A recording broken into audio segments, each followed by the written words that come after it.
السلام علیکم، میں آئی ہوں اپنے ناول تیرے عشق میں قسط ہے 52 اور میں ہوں آپ کی رائٹر نور آصف۔ سب سے پہلے ہمیشہ کی طرح بولوں گی کہ چینل ضرور سبسکرائب کر دیجیے گا۔ اس کے علاوہ اگر آپ میرے باقی تو ناول پڑھنا چاہتے ہیں جو کہ ہیں بد کردار اور میرا ستمگر، ان کا لنک میں ڈسکرپشن باکس میں ڈال دوں گی، آپ وہاں سے ایزیلی پڑھ سکتے ہیں۔ اور آپ مجھے میرے فیس بک پیج اور فیس بک گروپ پہ بھی جوائن کر سکتے ہیں، اور مجھے بتاتے رہیں آپ کو ناول کیسا لگ رہا، آج کی ایپیسوڈ کیسی لگی۔ اور چلتے ہیں ہم اپنی آج کی ایپیسوڈ کی طرف، اس دعا کے ساتھ جہاں رہیں ہنستے رہیں، مسکراتے رہیں، خوش رہیں، آباد رہیں اور دوسروں کے چہروں پر بھی مسکراہٹیں بکھیرتے رہیں۔ تیرے عشق میں قسط 52 تحریر نور آصف۔ زمینی یلو کلر کی فراک میں ملبوس تھی جس پر شیشوں کا کام ہوا تھا، سر پر ماتھا پٹی لگائے دوپٹہ اوڑھے بہت خوبصورت لگ رہی تھی۔ مہندی کی رسم گھر کے زنان خانہ کے بڑے سے لاؤنج میں منعقد کی گئی تھی۔ زرمینی کے چہرے پر بے حد اداسی چھائی ہوئی تھی، چہرے پر خوشی کی کوئی رمق دکھائی نہیں دے رہی تھی اور آنکھوں سے آنسو بھی جیسے خشک ہو چکے تھے۔ وہ تو بس یہی ایک بات سوچے جا رہی تھی کہ وہ اب دن رات باسط خان کے ساتھ اس کے کمرے میں اس کے پہلو میں کیسے گزارے گی۔ وہ اپنی باتوں کے نشتر سے اس کی روح تک چھلنی کر دیتا تھا، اس کی نسوانیت، اس کا پندار، اس کی انا اس نے کرچی کرچی کر کے رکھ دی تھی۔ وہ خود کو ایک بے جان گڑیا کی طرح سمجھ رہی تھی جس میں احساس و جذبات نام کی بھی نہ ہوں۔ اس کا دل سوکھے پتے کی مانند لرز رہا تھا۔ وہ اپنے ساتھ ہوئے ظلم کی داستان کس کو سناتی؟ اسے موت تو مل سکتی تھی مگر اس رشتے سے رہائی نہیں، اور اس کا بھائی تو خود باسط خان کی بہن کا مجرم تھا۔ ایک مجرم اس کے حق کے لیے کیا لڑے گا؟ اس نے باسط خان کی بہن کے ارمانوں کا، اس کے نازک دل کا خون کیا تھا، اور وہ اس دل کا کیا کرتی جو اتنا سب کچھ سہنے کے بعد بھی اس رشتے سے رہائی نہیں چاہتا تھا؟ وہ کیسے ارمان خان اور باسط خان کو ایک دوسرے کے مقابل لا سکتی تھی؟ ایک اس کا بھائی اور دوسرا اس کا شوہر تھا۔ زرمینی نے نظر اٹھا کر سامنے دیکھا، نینا اسی کی طرف اپنے قدم بڑھاتے ہوئے آ رہی تھی۔ یلو کلر کا شرارہ جس پر لانگ شرٹ پہنی ہوئی تھی، بالوں کی سائڈ چٹیاں بنائی ہوئی تھی، دوپٹہ کندھوں پر ڈالا ہوا تھا جو ہیوی ہونے کی وجہ سے اسے سنبھل نہیں رہا تھا، کانوں میں جھمکے پہنے وہ بہت پیاری لگ رہی تھی۔ نینا کو سر پر دوپٹے کے بغیر دیکھ کر بہت سی خواتین باتیں بنا رہی تھی۔ حویلی والوں کی بہو اور دوپٹے کے بغیر یہ تمام رشتہ دار خواتین کے لیے اچنبھے کی بات تھی۔ زرمینیں بہت غور سے نینا کو دیکھ رہی تھی جس کے چہرے پر ارمان خان زادہ کی محبت کے رنگ بکھرے تھے، آسودگی تھی، طمانینت تھی جو اسے اور زیادہ خوبصورت بنا رہی تھی۔ زمینی کے دل میں جلن اور رشک کا جذبہ بیک وقت نینا کے لیے بیدار ہوا تھا۔ زرمینی نے گہرا سانس لیتے ہوئے اپنی نظریں جھکائیں۔ اب گینا خانم نینا کو دیکھتے ہوئے غصے سے اس کی طرف بڑھی اور اسے دوپٹہ سر پر نہ رکھنے کی وجہ سے بے نقد ثنا ڈالی۔ نینا نے یہ سوچ کر ہی دوپٹہ نہیں لیا تھا کہ شادی والا گھر ہے، شادی پر دوپٹہ کون لیتا ہے، مگر باہر آنے پر اس نے دیکھا یہاں ہر خاتون نے اچھی طرح دوپٹہ اوڑھا ہوا تھا۔ نینا نے اب گینا خانم کے بڑے ہونے اور ارمان خان کی والدہ ہونے کا لحاظ کرتے ہوئے خاموشی سے دوپٹہ سر پر لیا تھا، ورنہ اب گینا خانم کا یوں اسے سنانا بہت برا لگا تھا، مگر نینا اپنی عادت کے برعکس صرف ارمان خان زادہ کی وجہ سے خاموش ہو گئی تھی۔ مہندی کی رسم ختم ہونے کے بعد نینا اپنے کمرے میں آئی تو آئینے میں اپنا دو آتشاں حسن دیکھ کر ایک پل کے لیے دھنگ رہ گئی تھی۔ اگر ارمان خان زادہ اسے تیار دیکھ لیتا تو یقیناً آج جان سے جاتا۔ ارمان خان کی بے بے قراریاں یاد کر کے نینا کے خوبصورت چہرے پر سرخی کے ساتھ شرمیلی مسکان بھی چھائی تھی۔ مسٹر خان زادہ، آج کی رات کا آپ کو حساب دینا پڑے گا۔ آپ کو کیا لگتا ہے کل رات میں دلہن بن کر آپ کی پسند کا جوڑا پہن کر آپ کو تیار ملوں گی؟ اگر آپ ایسا سوچتے ہیں تو یہ آپ کی بھول ہے۔ آپ کل بھی میرے سجے سنورے روپ سے محروم رہ جائیں گے۔ جیسے آج رہ گئے ہیں۔ نینا نے اپنا جھمکا اتار کر ڈریسنگ پر پھینکا تھا اور غصے سے کبڈ کی طرف بڑھی تاکہ آرام دہ لباس پہنا جا سکے۔ آج زرمینی کی رخصتی تھی، کھانے کا وقت دوپہر کا تھا اور اس کے تھوڑی دیر بعد زرمینی کو اس کے کمرے میں پہنچانا تھا۔ نینا کو تو کچھ سمجھ نہیں آ رہا تھا یہ کس قسم کی شادی ہے۔ اسے تو حویلی کی رسم و رواج سمجھ ہی نہیں آ رہے تھے، ورنہ اس نے تو اس علاقے کے رسم و رواج کے بارے میں کافی سن رکھا تھا۔ یہاں کی شادی اتنی بھی روکھی سوکھی نہیں ہوتی۔ عورتیں ہی آپس میں ڈھولک وغیرہ بجا لیتی ہیں، گانے ڈانس سب کچھ ہوتا ہے۔ بات پردے کی بھی نہیں تھی، پردہ تو یہاں کی تمام عورتوں نے کر رکھا تھا اور کوئی بھی مرد زنان خانے کی طرف پھٹکا بھی نہیں تھا۔ مردوں والی سائڈ پر ناچ گانا سب کچھ تھا، مگر عورتوں کو اس سب سے دور رکھا ہوا تھا۔ نینا کو تو اس ماحول میں اب دم گھٹنے لگا تھا۔ وہ زرمینی کی شادی کے بعد جلد از جلد یہاں سے جانا چاہتی تھی۔ نینا نے خوبصورت میرون کلر کی لانگ میکسی زیب تن کی جو اس کے خوبصورت نازک سراپے پر کافی جچ رہی تھی۔ نینا نے ایک نظر دوپٹے کو دیکھا اور پھر اپنی جیولری میں سے ہیئر پنس تلاش کرنے لگی۔ آج اس کا سر پر اور شانوں پر اچھی طرح دوپٹہ پن اپ کرنے کا ارادہ تھا، کیونکہ کل اس سے دوپٹہ سنبھل نہیں رہا تھا اور سب اسے ایسے گھور رہے تھے جیسے اس نے کوئی گناہ عظیم کر لیا ہو۔ نینا نے ایک نظر آئینے میں خود کو دیکھا۔ ابھی صرف اس نے میکسی پہنی تھی، بال ڈرائر سے خشک کیے، مگر ابھی بھی پوری طرح خشک نہیں ہوئے تھے۔ ڈارک میرون کلر اس کی گلابی رنگت پر کافی جچ رہا تھا، بلکہ اس کا خوبصورت دودھیا بدن اور زیادہ دمکنے لگا تھا۔ نینا اپنی جیولری سلیکٹ کر رہی تھی جب کنچا دروازہ نوک کر کے اندر آئی تھی۔ اس کے ہاتھ میں کچھ جیولری باکس تھے۔ بھابھی، یہ خانم پی نے آپ کے لیے بھیجے ہیں۔ انہوں نے بولا ہے آج کے دن آپ کو یہی زیور پہننا ہے۔ ان کو آپ کے کل کے زیورات بالکل پسند نہیں آئے تھے۔ وہ کہہ رہی تھی اب آپ حویلی کی بہو ہیں تو آپ کو آپ کے شہر والے طور طریقے اور پہناوے یہاں پر نہیں چلیں گے۔ اس لیے آج جب آپ تیار ہوں تو ارمان خان زادہ کی بیوی اور اس حویلی کی بڑی بہو کی بھرپور جھلک آپ میں نظر آئے۔ غنچہ نے اب گینا خانم کا ایک ایک لفظ نینا تک پہنچایا تھا۔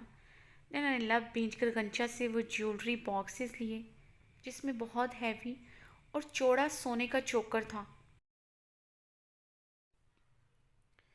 جس میں میرون اور گرین سٹون لگے تھے۔ اس پر بہت ہیوی اور بڑے بڑے جھمکے تھے اور ساتھ ہی اچھی خاصی ہیوی ماتھا پٹی تھی۔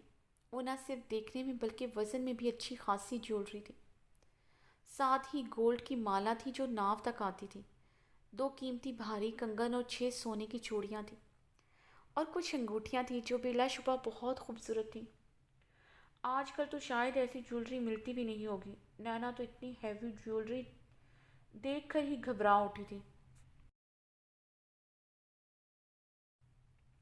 اسے تو پتہ بھی نہیں تھا کہ ماتھا پٹی کیسے اٹیچ کرتے ہیں اور گھبرانے کی وجہ اتنی ہیوی جیولری کو کیری بھی کرنا تھا۔ وہ تو شادی سے پہلے کانوں میں کچھ بھی نہیں پہنتی تھی، اگر پہننا پڑ بھی جائے تو نازک سے ٹاپس پہن لیتی تھی یا پھر ایک ہی کان میں جدید اور سٹائلش اور کلاسی ایئرنگ پہنتی تھی، وہ بھی لباس کی مناسبت سے۔ اس نے تو کبھی مشکی لباس بھی نہیں پہنا تھا اور اب یہ سب کچھ پہننا پڑ رہا تھا۔ نینا روحان سی ہوئی تھی۔ غنچہ وہیں پر کھڑی نینا کو سوچو بچار کرتا دیکھ رہی تھی۔